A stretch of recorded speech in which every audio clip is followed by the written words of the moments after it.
বোন রাবেয়া জানতে চেয়েছেন, বেশি হাসলে বিপদ আসে। আমার এক নানি এই কথাটি বলেছেন, কোরআন এবং সহিহ সুন্নাহর আলোকে এটা জানতে চাই। বোন রাবেয়া, খুব সুন্দর একটি কথা আপনি উল্লেখ করেছেন প্রশ্নেই এবং জানতে চেয়েছেন। ইসলাম এমন একটি জীবন ব্যবস্থার নাম যেখানে প্রশ্ন করলে এমন কোনো বিষয় নাই যে উত্তর পাওয়া যায় না। আল্লাহ রাব্বুল আলামিন আমাদেরকে এই দুনিয়ার ক্ষণস্থায়ী জীবনের নির্দিষ্ট একটি হায়াতের গণ্ডি দিয়ে পাঠিয়েছেন। আল্লাহ রাব্বুল আলামিন আমাদের জীবন পরিচালনার বিভিন্ন নিয়ম ও নীতি কোরআন এবং নবীজি মুহাম্মদ সাল্লাল্লাহু আলাইহি সাল্লামের মাধ্যমে তিনি শিক্ষা দিয়েছেন। আল্লাহ রাব্বুল আলামিন আমাদের জন্য যেই বিষয়টা যতটুকু দিয়েছেন সেই বিষয়টা ততটুকুই আমাদের জন্য অধিকতর মঙ্গলজনক বলে আমাদেরকে মেনে নিতে হবে। আপনি সহ আমাদেরকে এই বিষয়টা স্বাভাবিকভাবেই মাথায় রাখতে হবে। কোনো কিছুই কিন্তু অতিরিক্তটা ভালো নয়। সে আপনার হাসি হোক, আপনার কথা হোক, আপনার বিনোদন হোক, আপনার প্র্যাকটিক্যাল ব্যায়াম হোক, যেটাই হোক না কেন, অতিরিক্ত কোনো কিছুই শরীরের জন্য বা স্বাস্থ্যের জন্য ভালো নয়।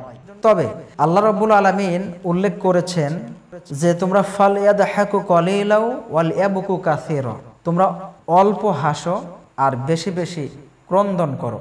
আচ্ছা, আল্লাহ রাব্বুল আলামিন এখানে উল্লেখ করলেন যে তোমরা অল্প হাসবে, বেশি ক্রন্দন করবে। তার মানে কি, আপনি কি এমনিতেই চোখে মরিচ দিয়ে বা পেঁয়াজ কেটে আপনি কান্নাকাটি করবেন, এই কান্নাকাটির কথা বলেছে? যে না, বেশি বেশি হাসি তামাশা করতে নিষেধ করছেন আল্লাহ। অর্থাৎ হাসি তামাশার মাধ্যমে যদি কোনো মানুষ বেশি বেশি হাসি তামাশা করে, তাহলে সে আল্লাহর স্মরণ থেকে দূরে সরে যায়।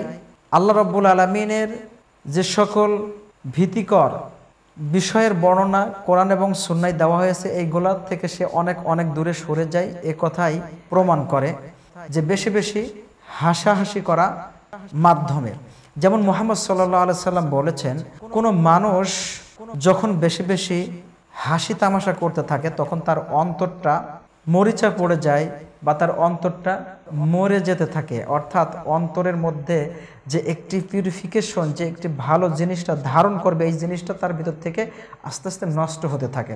সুতরাং বেশি কোনো কিছু করাটাই যেহেতু ভালো নয়, তবে বেশি বেশি হাসাটাও আমাদের জন্য শারীরিকভাবে সুস্থতার ক্ষেত্রে প্রতিবন্ধক, অর্থাৎ অসুস্থতার একটি মাধ্যম হয়ে দাঁড়াইতে পারে।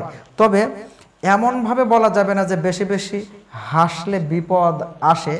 এইভাবে যদি আবার কেউ বলে তাহলে এটা আবার কুসংস্কার হয়ে যাবে। যা ইসলামে এমনভাবে বলা হয় না যে তোমরা বেশি বেশি হাসলে বিপদ আসবে। এই কথা যেহেতু বলা হয় নাই, আমরা ওই কথাটা বলতেও পারবো না, আমরা ওটা বিশ্বাস করতে পারবো না। তবে কোরআন যেহেতু বলছে তোমরা অল্প অল্প, অর্থাৎ কম হাসো, তার মানে কি মানুষ বেশি হাসবে, তামাশার মধ্যে থাকবে, মতো থাকবে, এখানে একটা ইঙ্গিত পাওয়া যাচ্ছে। সুতরাং আমাদেরকে হাসি তামাশা ঠাট্টা এই সমস্ত থেকে নিজেকে সরাই রাখতে হবে, অর্থাৎ হেফাজতে রাখতে হবে। আর আমাদেরকে যেই কাজটি করতে হবে, আল্লাহ রাব্বুল আলামিনের জাহান্নামের আযাবের কথা স্মরণে নিয়ে এসে বেশি বেশি করে ক্রন্দন করতে হবে। রব্বানা হাবলানা মিন আজওয়াজিনা ওয়া যুররিয়াতিনা কুররাতা আয়ুনি ওয়াজআলনা লিল মুত্তাকিনা ইমামা। দোয়া করতে হবে, রব্বানা গফির লানা ওয়া লিওয়ালিদাইয়া ওয়া লিল মুমিনিনা ইয়াওমা ইয়াকুমুল হিসাব। রব্বানা আতিনা ফিদ দুনিয়া হাসানাতা ওয়া ফিল আখিরাতি হাসানাতা ওয়া কিনা আযাবান নার। আল্লাহুম্মা ইন্নী আউযু বিকা মিন আযাবিন নার। আল্লাহুম্মা আজিরনি মিনান নার। আল্লাহুম্মা ইন্নী আসআলুকাল জান্নাতাল ফিরদাউসি নুজুলা। এইভাবে আমাদেরকে দোয়া করতে হবে। শেষ রজনীতে উঠে তাহাজ্জুদ সালাতের মাধ্যমে রব্বুল আলামিনের কাছে ক্রন্দন করতে হবে। আশা করি উত্তরটি বুঝতে পেরেছেন। তোমরা যা জানো না তা তোমরা জেনে নাও। আল্লাহ সুবহানাহু ওয়া তাআলা এইভাবে বলেছেন, ফাসআলু আহলা যিকরি ইন কুনতুম লা তা'লামুন।